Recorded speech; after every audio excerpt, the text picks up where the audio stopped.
Hi friends, நம்ம புதுசாக ஒரு சீரிஸ் ஆரம்பித்து போய்கிட்டு இருக்கு பயோமேஸ்ன்ட்டு. அதில் வந்து பார்ட் 2 தான் இன்றைக்கி நம்ம பார்க்க போகிறோம்.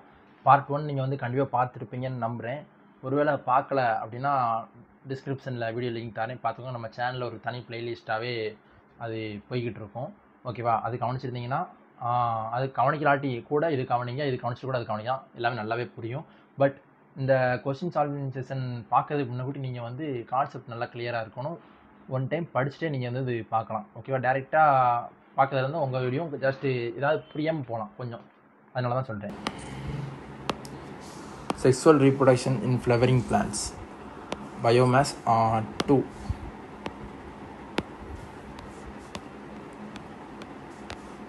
ஃபஸ்ட்டு கொஸ்டின் என்ன? The total number of nuclei involved in double fertilization in angiosperms. Double ஃபெர்டிலைசேஷனில் எவ்வளோ நம்பர் ஆஃப் நியூக்ளியை இன்வால்வ் ஆகுதுன்னு நம்மகிட்ட வந்து கேட்குறாங்க. இது வந்து புக்கில் டேரெக்டாக இதுக்கான ஆன்சர் இல்லை, நம்ம கொஞ்சம் அப்ளிகேஷன் பண்ணி யோசித்து கொண்டு வர மாதிரி தான் இருக்குது. ஸோ அதனால தான் இந்த கொஸ்டின் நான் வந்து எடுத்தேன், ஓகேவா? சரி, எப்படின்னு நம்ம கொஞ்சம் டீட்டெயிலாக பார்ப்போம். இப்போ டபுள் ஃபெர்டிலைசேஷன்னா என்னென்னு உங்களுக்கு தெரிஞ்சிருக்கும்.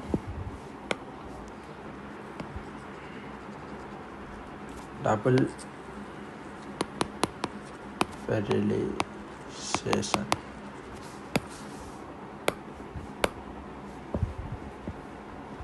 சின்கேமி ப்ளஸ் ட்ரிபிள் ஃபியூஷன் ரெண்டும் சேர்ந்து டபுள் ஃபெர்டிலைசேஷன் நம்ம சொல்லுவோம், அப்படி தானே?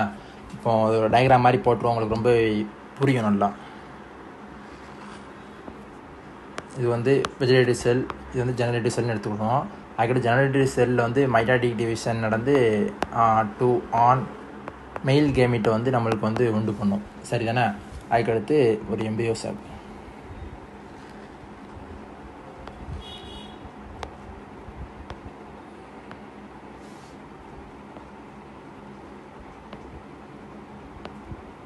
கரெக்டு தானே?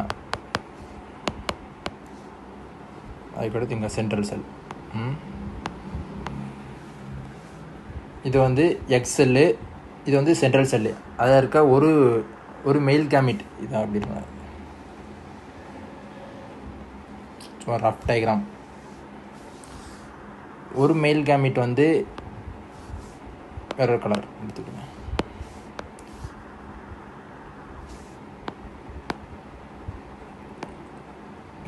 ஒரு மெயில் கேமிட் வந்து எக்ஸலோட இணையும், இதை வந்து நம்ம வந்து சின் கேமின்னு சொல்லுவோம், கரெக்டு தானே? அடுத்து இன்னொரு மெயில் கேமிட் வந்து சைன் ஒய் இந்த சென்ட்ரல் செல்லில் போய் இணையும்.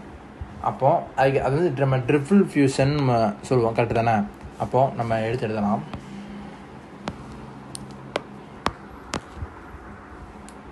ஃபஸ்ட்டு சின்கேமி,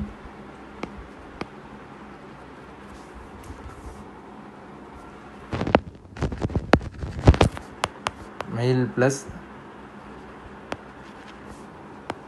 ஃபீமேல் கேமிட் ரெண்டும் சேர்ந்து இதுவும் எண்ணு தான், இதுவும் எண்ணு தான், கரெக்டு தான்? அப்போங்க 2n.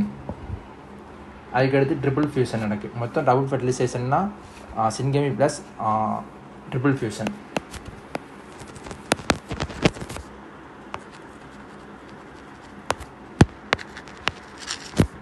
மெயில் ப்ளஸ் சென்ட்ரல் செல்.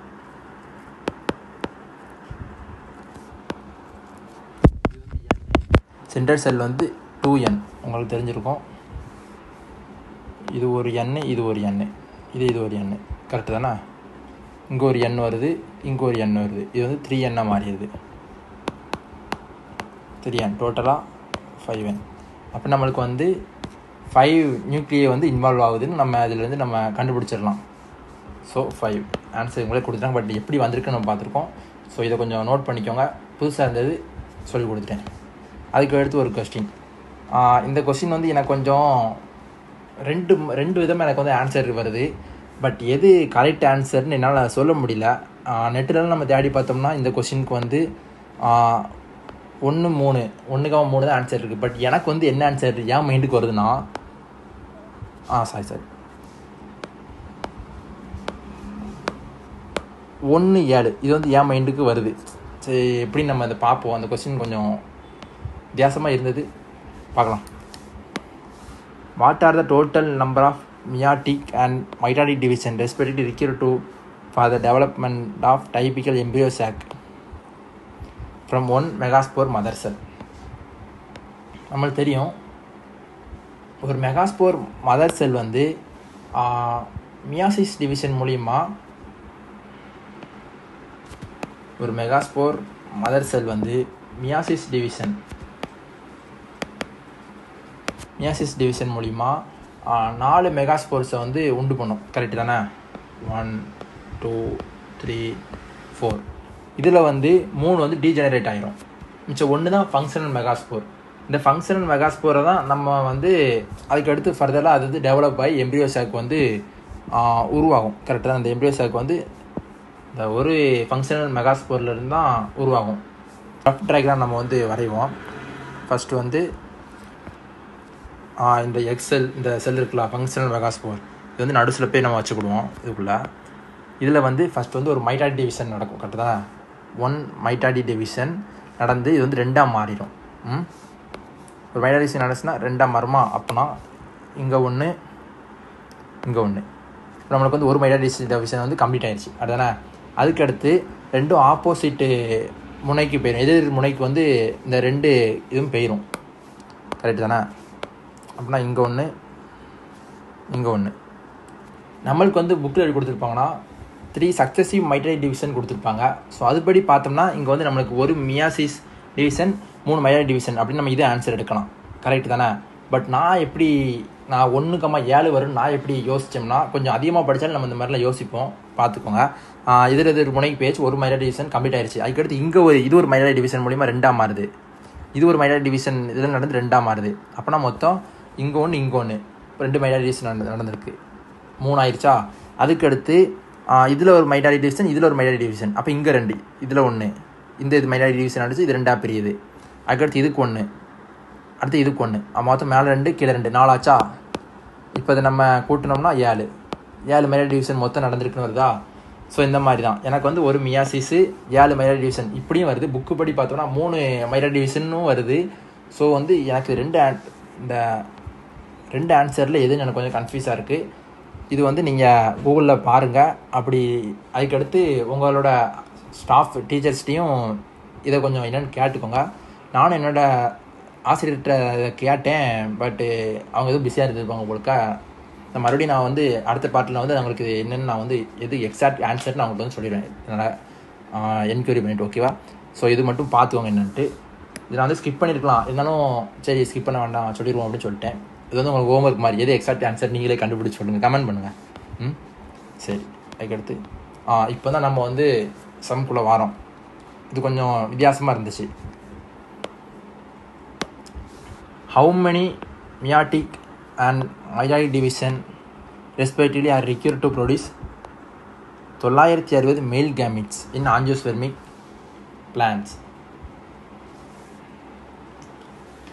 நீங்கள் பார்க்கலாம், 960 மேல் கேமிட்ஸ் உருவாகிறதுக்கு எவ்வளோ மியாட்டிக் அண்ட் மைட்டாடிக் டிவிஷன் தேவைப்படுது அப்படின்னு இவங்க வந்து கேட்டிருக்காங்க.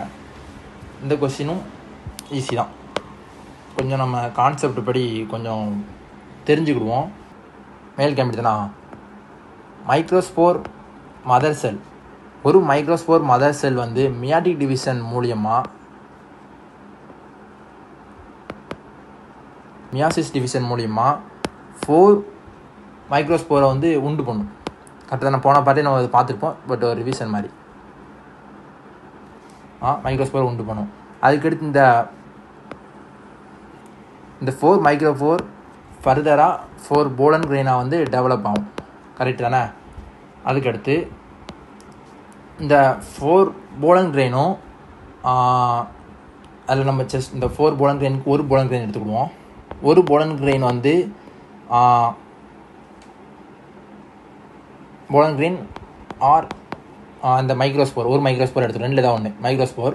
இது வந்து என்ன பண்ணுதுன்னா ஒரு மைட்டாடிக் டிவிஷன் மைட்டாடிக் டிவிஷன் நடந்து ஒரு வெஜிடேட்டிவ் செல் ப்ளஸ் ஒரு ஜெனரேட்டிவ் செல்லை உண்டு பண்ணும். கரெக்டு தானே? அடுத்து இந்த ஜெனரேட்டிவ் செல்லில் வந்து ஒரு மைட்டாடிக் டிவிஷன் நடக்கு. மைட்டாடிக் டிவிஷன், இது மியாடிக் டிவிஷன். ஓகேவா? 2 மேல் கேமிட்டை உண்டு பண்ணுது. சரிதானே? அப்போ இதை வந்து நான் இங்கே ஷார்ட்டாக எழுதுறேன். அப்போ ஒரு மைக்ரோஸ்போர் அல்லது போலன் கிரெயின்லேருந்து 2 மெயில் கேமிட் நம்மளுக்கு வருதுன்னா இங்கே 4 மைக்ரோஸ்போர் இருக்குது. கரெக்டு தானே? அப்போ அதுலேருந்து என்ன எத்தனை ஒரு 8 மெயில் கேமிட் வந்து நம்மளுக்கு வந்து கிடைக்கும். சரிதானே? அப்படின்னா இங்கே வந்து எத்தனை மியாசிஸ் நடந்திருக்கும்? சரி, அதெல்லாம் நம்மளுக்கு வேண்டாம். அதை நம்ம இந்த சைடு வரும்போது நம்ம பார்த்துக்கலாம். நம்மளுக்கு வந்து 8 மெயில் கேமிட் மொத்தமாக அதில் வந்து நம்மளுக்கு கிடைக்கும். இதை மட்டும் நீங்கள் வச்சு பார்க்கலாம். எப்படி நான் இங்கே 8 போட்டேன் நான் வந்து இதில் சொல்லிட்டேன். ஒரு மைக்ரோஸ்போர்லேருந்து நம்மளுக்கு வந்து 2 மெயில் கேமிட் வந்து உருவாகும். ஸோ அப்படின்னா 4 மைக்ரோஸ்போர்லேருந்து நம்மளுக்கு 8 உருவாகும். அவ்வளோதான். இப்போ நம்ம வந்து கொஸ்டின் பார்ப்போம். 960 மெயில் கேமிட்டில் வந்து எத்தனை மியாரி டிவிஷன் முதல்ல நடந்திருக்கு நம்ம பார்த்துருவோம். ஃபஸ்ட்டு மியாரி டிவிஷன் மட்டும். மெயில் கேமிட் 8ஆல் நம்ம வந்து டிவைட் பண்ணிட்டா எவ்வளோ மியாரி டிவிஷன் நடந்திருக்கு நம்மளுக்கு தெரிஞ்சிருமா? சரிதானே? நம்மளுக்கு வந்து ஃபைனலாக 8 மெயில் கேமிட் தானே வருது ஒரு மியாரி டிவிஷன் மூலிமா. ஸோ 8ஆல் நம்ம டிவைட் பண்ணிடுவோம்.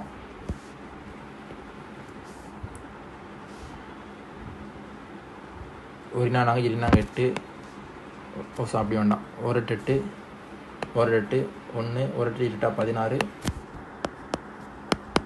120. அவ்வளோதான் answer. 120 meiotic division.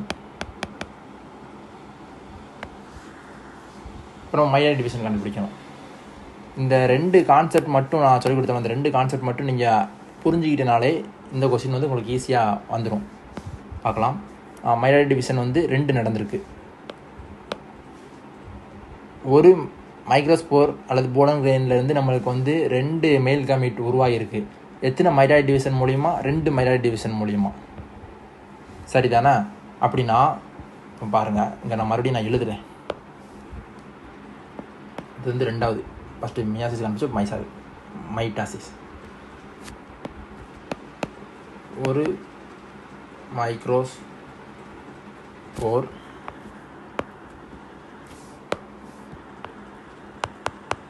Mitotic division மூலிமா ஒரு வெஜிடேட்டிவ் செல்லும்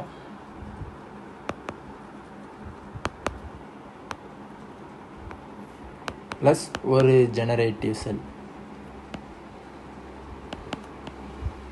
நம்மளுக்கு கிடைக்கி. கரெக்டு தானே?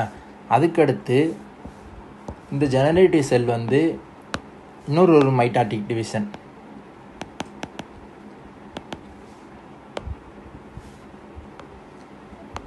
ரெண்டு மெயில் கேமிட் வந்து நம்மளுக்கு வந்து உருவாக்குது. சரிதானே? இப்போ நீங்கள் புரிஞ்சுக்கலாம். நம்மளுக்கு வந்து மொத்தம் 960 மெயில் கேமிட் வந்து நம்மளுக்கு கொஸ்டினில் கொடுத்துருக்காங்க. சரிதானே? அப்படின்னா நம்மளுக்கு வந்து ஃபைனலாக ரெண்டு மையாரிக் டிவிஷன் நடந்து 2 மெயில் கேமிட் நம்மளுக்கு வந்து கிடைக்கிறது. அப்படின்னா நம்ம வந்து இந்த லாஸ்ட்டு கிடைச்ச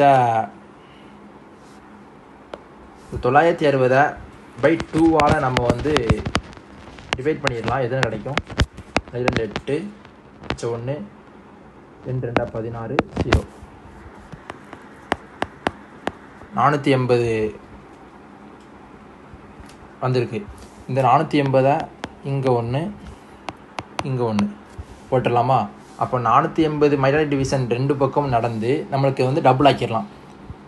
480 + 480 960.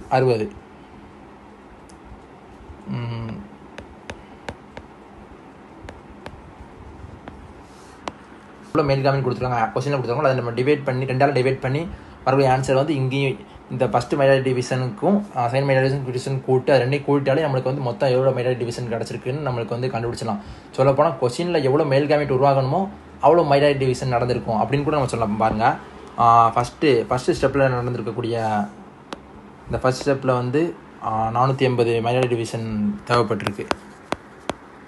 ப்ளஸ் செகண்ட் ஸ்டெப்லேயும் 480 மையாரிக் டிவிஷன் தேவைப்பட்டிருக்கு. ரெண்டையும் கூட்டோம்னா 960 மையாரிக் டிவிஷன்.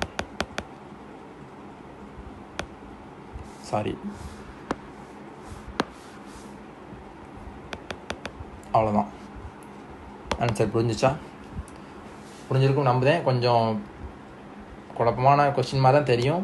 பட் நீங்கள் இந்த ரெண்டையும் கொஞ்சம் புரிஞ்சுக்கிட்டிங்கன்னா இது வந்து நீங்கள் கொண்டு வந்துடலாம். புரிஞ்சிருக்கும் நம்புகிறேன். எனக்கு தெரிஞ்ச அளவுக்கு நான் வந்து சொல்லி கொடுத்துருக்கேன். அடுத்த கொஸ்டின் போவோம். How many meiotic and meiotic divisions are required? How many meiotic and meiotic divisions are required for the formation of fully matured male gametophyte in typical angiosperm? இப்போ நம்ம மேலே பார்த்தோமே அதே தான். இப்போ பாருங்கள், ஒரு மெயில் கேமீட்டு உருவாகிறதுக்கு எவ்வளோ மைட்டாட்டிக் அண்ட் மியாட்டிக் டிவிஷன் வேணும்னு கேட்டிருக்காங்க. இதுக்கு நம்ம எழுதணும்னு அவசியமே இல்லை, யாருக்கு நம்ம எழுதிட்டோம். ஒரு ஃபுல்லி மெச்சூர் மெயில் கேமீட் உருவாகிறதுக்கு ஒரு மியாட்டிக் டிவிஷனும் ஒரு மியாட்டிக் டிவிஷனும் 2 மைட்டாட்டிக் டிவிஷனும் தேவை. கரெக்டு தானே? ஸோ இங்கே வாங்க, ஆன்சர் வந்து 1 மியாட்டிக் 3 வராது, 1 மியாட்டிக் 2 மைட்டாட்டிக் டிவிஷன், அவ்வளோதான். இதான் ஆன்சர். எப்படின்னு உங்களுக்கு புரிஞ்சிருச்சா? நம்ம வந்து ஃபஸ்ட்டு கொஸ்டினில் வந்து ஒரு 3வது கொஸ்டினில் வந்து நம்ம பார்த்தோம். இதுக்கு அடுத்த கொஸ்டின் நம்ம பார்த்தோம், நிறையா கான்செப்ட் வச்சு சால்வ் பண்ணோம். இப்போ பாருங்க, அதில் இருக்க ஒரு சிம்பிள் கான்செப்ட் வச்சு ஒரு கொஸ்டின் கேட்க முடியுது. So easy. ஒரு மியாட்டிக் டிவிஷன் 2 மைட்டாட்டிக் டிவிஷன் தேவைப்படுது ஒரு ஃபுல்லி மெச்சூர்ட் மெயில் கேமீட் வந்து உருவாகிறதுக்கு. அவ்வளோதான். புரிஞ்சிருக்கும் நம்புகிறேன். எழுதணும்னு அவசியம் இல்லைல்ல, எழுதுனாலும் எழுதேன், பட் மேலே நம்மளுக்கு இருக்குது, ஸோ வேண்டாம். அடுத்த question. How many meiotic mitotic division are required to produce 24 male gamete in typical angiosperm? Same நம்ம பார்த்துருக்கோம். மியாட்டிக் டிவிஷன் கண்டுபிடிக்கணும்னா அவங்களுக்கு எத்தனை மெயில் கேமீட் கொடுத்துருக்காங்களோ அதை பை 8ஆல் டிவைட் பண்ணிடணும். 4 8 8 3 24 3. இப்போ ஆன்சர் 3 மியாட்டிக் டிவிஷன். அதுக்கு அடுத்து நான் சொன்னேன், கொஷினில் எத்தனை கொடுத்துருக்காங்களோ, எத்தனை மெயில் கேமீட் கொடுத்துருக்காங்களோ அத்தனை மியாட்டிக் டிவிஷன் நம்மளுக்கு வந்து அத்தனை மைட்டாட்டிக் டிவிஷன் வந்து நம்மளுக்கு தேவைப்படும். அப்படின்னா டேட்டா நம்ம எழுதிடலாம். 24 மைட்டாட்டிக் டிவிஷன். எப்படிப்பா 24 மைட்டாட்டிக் டிவிஷன் வரும்னா சொல்கிறது கூட நான் தயார் தான். இப்போது 2 மைட்டாட்டிக் டிவிஷன் நடந்துச்சுன்னு வச்சுக்கோங்களேன், 2 மெயில் கேமீட் வந்து நம்மளுக்கு வந்து உருவாகுது. அப்படின்னா 24 மைட்டாட்டிக் டிவிஷன் நடந்துச்சுன்னா நம்மளுக்கு வந்து 24 மெயில் கேமீட் உருவாகும். இந்த பார்ட் கம்ப்ளீட் பண்ணிட்டோம். இந்த பார்ட்டில் வந்து நம்ம மேக்ஸிமம் நான் ஃபோக்கஸ் பண்ணது என்னென்னா, அந்த கேமீட் உருவாகிறதுக்கு மெயில் கேமீட் உருவாகிறதுக்கு எவ்வளோ மைட்டாசிஸ் மியாசிஸ் டிவிஷன் நடக்குது அந்த இதை சொல்லிக் கொடுக்க நினச்சேன், சொல்லி கொடுத்துட்டேன். இப்போ அடுத்த பார்ட் வந்து யாருமே மிஸ் பண்ணிடாதீங்க. ஏன்னா அடுத்த பார்ட் வந்து ரொம்பவே இம்பார்ட்டன்ட். எதுக்காக அப்படி சொல்கிறேன்னா, ஒரு சீடு உருவாகிறதுக்கு எவ்வளோ மைட்டாட்டிக் டிவிஷன் தேவைப்படும், மியாட்டிக் டிவிஷன் தேவைப்படும் அப்படின்றத நான் வந்து டீட்டெயில்டாக சொல்லித்தர போகிறேன். ஏன்னா இது வந்து ரொம்ப ஃபேமஸான கொஸ்டின்னு கூட சொல்லலாம். நீங்கள் நிறைய கொஸ்டின் சால்வ் பண்ணும்போது ஒன்றாவது இதை நீங்கள் பார்த்துடலாம், பார்க்கறதுக்கு வாய்ப்பு இருக்குது. நானும் நிறையா பார்த்துருக்கேன், ப்ரீவியஸ் இயர்லேயுமே கேட்டுருக்கேன்னு நினைக்கிறேன். ஸோ அடுத்த பார்ட் மிஸ் பண்ணிடாதீங்க, நல்லாயிருக்கும். சரி, இந்த வீடியோ வந்து உங்களுக்கு கண்டிப்பாக பிடிச்சிருக்கும்னு நினைக்கிறேன். நீங்கள் வந்து கண்டிப்பாக நம்ம வீடியோ எப்படி இருக்குது அப்படின்னு கமெண்ட் பண்ணுங்கள். அப்போ தான் நிறையா ஸ்டூடெண்ட்ஸுக்கு போய் நிறைய ஸ்டூடெண்ட்ஸ்க்கு தெரியும். ஏன்னா புது ஸ்டூடெண்ட் வராங்கன்னா எடுத்துமே வீடியோ பார்த்துட மாட்டாங்க. ஃபஸ்ட்டு அவங்க கமெண்ட் செக் பண்ணுவாங்க. நம்ம டைமை வேஸ்ட் பண்ணிடுவானோ, தேவையெல்லாம் பார்த்து வேஸ்ட் ஆகியாக்கு அப்படின்ற மாதிரி யோசிச்சு போகும்போது ஃபஸ்ட்டு கமெண்ட் செக் பண்ணுவேன். நானுமே அந்த மாதிரி தான் ஒரு 4 மணி நேரம் 3 மணி நேரம் வீடியோ பார்க்க போகிறேன் யாருக்குள்ளது அப்படின்னா அந்த மாதிரி ஃபஸ்ட் கமெண்ட் செக் பண்ணுவேன். ஸோ கமெண்ட் நீங்கள் பண்ணுங்கள், மற்ற ஸ்டூடெண்ட்ஸ்க்கு யூஸ்ஃபுல்லாக இருக்கும். அதுக்கடுத்து இந்த மாதிரி நீங்கள் மாற்றுங்க சொல்லிக் கொடுக்குது அப்படின்னா சொல்லுங்கள், நான் வந்து மாற்றிக்கிடுவேன். இந்த பிடிஎஃப் வந்து உங்களுக்கு வேணும்னா இப்போதைக்கு என்னோடய இன்ஸ்டாகிராம் அல்லது டெலகிராமுக்கு மெசேஜ் பண்ணுங்கள், நான் உங்களுக்கு வந்து சென்ட் பண்ணி விட்டுருவேன். தேர்ட் பார்ட்லேருந்து மேக்ஸிமம் டெலகிராமில் ஒரு சேனல் ஒரு குரூப் ஆரம்பித்து அதில் போஸ்ட் பண்ண ஆரம்பிச்சுடுவேன். ஓகே, மறுபடி இந்த வீடியோவை கண்டிப்பாக லைக் பண்ணுங்கள், நிறைய ஸ்டூடெண்ட்ஸ் ரீச் ஆகும். அடுத்து நம்ம சேனலை சப்ஸ்கிரைப் பண்ணி வச்சுக்கோங்க. ஓகேவா? பாய்.